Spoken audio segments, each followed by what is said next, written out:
اپنی زبان میں کہا مولا چڑھ سکتے ہو تو چڑھ جاؤ. اجرکم اللہ.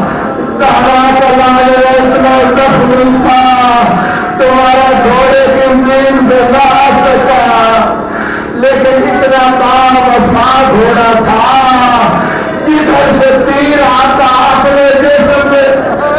اجرکم اللہ. اجرکم اللہ. اجرکم اللہ. بس آخری جملے. ذوالجناب کو ذوالجناب کیوں کہتے ہیں عزاداروں؟ پرانے عزادار میں کیوں ذوالجناب دو پروں والا.